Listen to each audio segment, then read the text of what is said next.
제4장 계획의 불가피성. 우리들은 문명의 형태가 복잡할수록 개인의 자유는 더 제약될 수 밖에 없다는 것을 단언한 최초의 사람들이다. 기술 변화로 불가능해지지 않는 경제.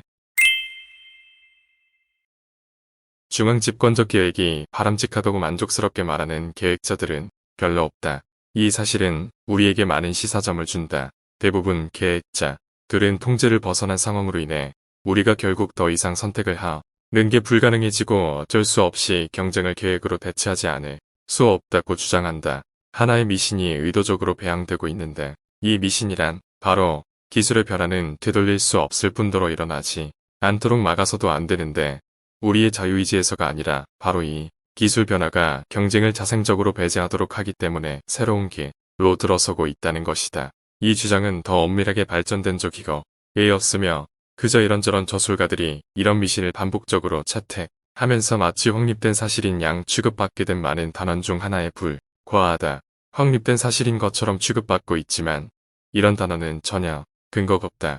독점과 계획을 향한 경향성이란 것은 우리의 통제를 벗어난 그 어떤 객관적 사실들의 결과가 아니라 반세기 동안 주장되고 선전되는 바람에 우리의 모든 정책을 지배하게 된 여론의 결과이다.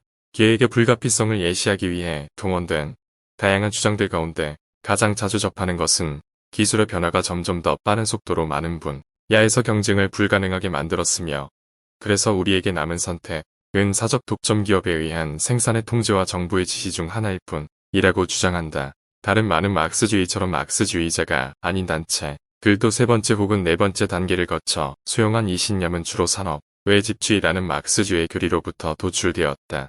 비록 자주 과장될 때도 있지만 지난 50년간 독점이 급성장한 반면 경쟁이 지배하는 분야가 더 많이 축소되었다는 역사적 사실은 물론 논쟁의 여지가 없다. 여기에서 중요한 의문은 이런 발전이 기술 진보의 필연적 결과인지 혹은 단순히 대개의 국가에서 추구된 정책들의 결과인지에 관한 것이다. 이러한 발전의 실제 역사를 살펴보면 후자가 사실임을 강력하게 뒷받침한다는 사실을 곧 보게 될 것이다. 우리는 먼저 현대의 기술 발전 유형이 정말 그와 같이 광범위한 분야에서 독점의 성장을 불가피하게 하는 종류였는지 살펴보아야 한다. 이른바 기술적 요인에 의한 독점의 성장이란 단어는 대량 생산이라는 현대적 방법의 더 큰 효율성 때문에 대기업이 소기업에 비해 우위를 점할 수 있다는 생각에 바탕을 두고 있다. 현대적 방법들이 단위당 비용의 감소에 따라 대부분 산업들에서 대기업의 생산이 증가할 수 있는 조건을 창출하였고 그 결과 대기업이 모든 분야에서 소기업보다 낮은 가격을 제시하여 이들을 축출하고 있다고 단언한다.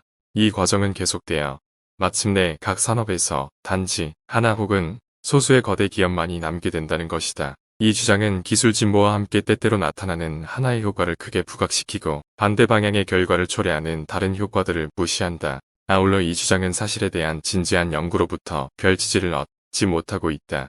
우리는 여기에서 이 의문에 대해 더 깊이 탐구할 수는 없고 다만 얻을 수 있는 것 가운데 가장 좋은 증거를 받아들이는 데 만족할 수밖에 없다. 최근에 가장 포괄적 연구는 미국 임시국가경제위원회가 발표한 경제력 집중에 대한 보고서이다.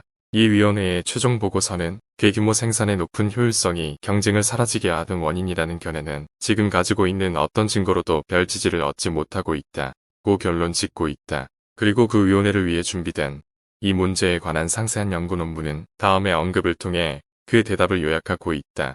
대기업의 효율적 우위는 드러나지 않았다. 경쟁을 파괴하는 것으로 상정된 규모의 이점은 다양한 분야에서 나타나지 않았다. 규모의 경제는 그것이 존재하는 경우에도 변함없이 독점을 필연적으로 탄생시키지 않았다.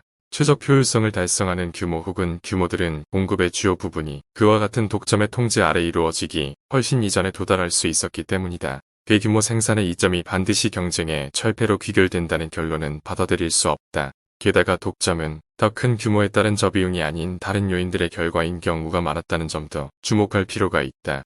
독점은 담합에 의한 합의를 통해 형성되고 공공정책들에 의해 촉진되었다. 이들 합의가 무효화될 때, 이런 공공정책들이 역전될 때 경쟁적 조건은 회복될 수 있다. 영국에서도 그 조건들을 조사하면 아마 매우 유사한 결론에 도달할 것이다. 누구라도 독점자들이 정기적으로 그리고 자주 자신들의 통제를 효과적으로 만들기 위해 국가 권력의 도움을 얻고자 얼마나 열망하는지 관찰한다면 이런 독점화로의 발전이 결코 불가피한 게 아니라는 데 대해 별로 의심하지 않을 것이다.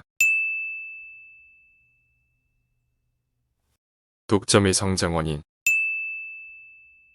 이러한 결론을 강하게 지지하는 것은 경제의 쇠락과 독점의 성장이 다양한 국가들에서 일어났던 역사적 순서이다. 만약 독점화의 현상이 기술 진보의 결과이거나 혹은 자본주의가 진화한 결과였다면 이 현상은 가장 진보된 경제체제에서부터 가장 먼저 나타날 것이다. 이러한 결론을 강하게 지지하는 것은 경제의 쇠락과 독점의 성장이 다양한 국가들에서 일어났던 역사적 순서이다. 만약 독점화의 현상이 기술 진보의 결과이거나 혹은 자본주의가 진화한 결과였다면 이 현상은 가장 진보된 경제체제에서부터 가장 먼저 나타날 것이다. 사실 이런 독점 현상은 19세기 마지막의 3분기에 당시 상대적으로 신생공업국이었던 미국과 독일에서 처음으로 나타났다. 특히 독일은 자본주의의 필연적 진화를 상징하는 모델로 간주하기에 이르렀지만 독일에서는 1878년 이후 카르텔과 신디케이트의 성장이 의도적 정책에 의해 체계적으로 육성되었다. 독일 정부는 가격과 판매의 규제를 위해 독점을 창출하고자 했으며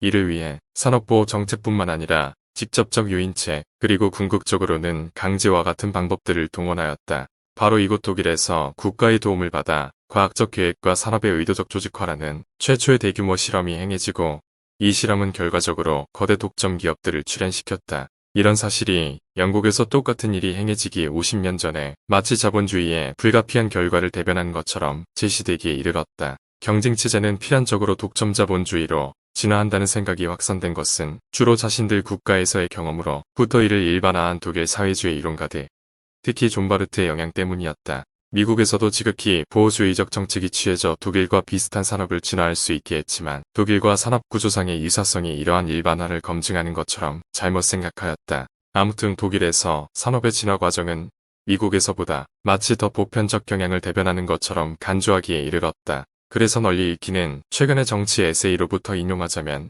현대 문명의 모든 사회적 및 정치적 힘이 가장 진보된 형태에 도달한 독일이라는 식으로 말하는 것이 거해상 투어가 되기에 이르렀다. 이 모든 사태의 전개의 불가피성이 얼마나 없었는지 혹은 이런 독점의 출현을 얼마나 의도적 정책의 결과라고 보아야 하는지는 우리가 영국에서 1931년까지 나타났던 상황과 대비해서 같은 해 영국이 일반적 보호 정책에 나서던 이후 산업의 진화를 비교해보면 분명해진다. 불과 10수년 전만 하더라도 조금 더 일찍 국가의 보호를 획득했던 소수의 산업을 제외하고는 영국의 산업들은 전반적으로 아마도 영국 역사에서 어떤 시절에 비해서도 경쟁적이었다. 아울러 비록 1920년대에 양립할 수 없는 임금정책과 화폐정책들이 시행되어 영국 경제가 심하게 고통받았지만 적어도 1929년까지는 고용과 일반적 경제활동에 관한 한 1930년대에 비해 나쁘지 않았다. 영국이 보호주의로 전환하고 이에 수반하여 영국의 경제정책에 일반적 변화가 발생한 이후에야 비로소 독점이 경이로운 속도로 성장하였으며 이에 따라 영국의 산업은 일반 대중이 아직 깨닫지 못할 정도로 변화하였다. 이러한 사태의 전개가 이 기간 동안 발생했던 기술적 진보와 관계가 있다는 주장은 정말 비합리적이다. 독일에서 1880년대와 1890년대에 작동했던 기술적 필연성이 여기 영국에서 1930년대에 출현했다는 식의 주장은 정말 터무니없다. 이런 식의 주장은 이 장의 첫머리에 인용된 무솔리니의 말에 함축되어 있는 주장, 즉 다른 유럽에서보다 이탈리아에서 문명이 한 발 앞서 진보했기 때문에 이탈리아가 여타 유럽국들의 한 발 앞서 개인의 자유를 철폐해야 한다는 주장만큼이나 부조리한 것이다. 이 나라 영국에 관한 한 여론과 정책의 변화는 단지 냉혹한 사실의 변화를 따를 뿐이라는 명제가 어느 정도 진실인 것처럼 보일 수 있다. 왜냐하면 영국은 다른 소재에서의 지적 발전을 일정한 거리를 두고 따랐기 때문이다. 그래서 이 명제에 따라 영국의 여론이 아직 경쟁을 선호하고 있었음에도 불구하고 외부적 사태들이 이런 여론의 희망을 좌절시켰고 산업의 독점적 조직화가 성장했다고 주장했을 수 있다. 그러나 이론과 실제의 진정한 관계는 이 발전의 원형인 독일의 예를 검토해 보는 순간 분명해질 것이다. 거기 독일에서는 경쟁의 억압은 의도적 정책의 문제이며 이른바 계획의 이상을 실현시키기 위해 이루어졌다는 점은 누구에게나 의문의 여지가 없는 사실이다. 완전한 계획 사회를 향해 점진적으로 행진하면서 독일인들과 독일의 예를 모방하는 모든 여타 국민들은 실제로는 단지 19세기 사상가들, 특히 독일 사상가들이 그들을 위해 그려놓은 길을 따르고 있을 뿐이다. 지난 60, 70년간의 지성사는 진정사회의 진화에서 불가피한 것은 아무것도 없으며 사상이 사회의 진화의 방향을 잡아간다는 진실을 보여주는 완벽한 예시이다.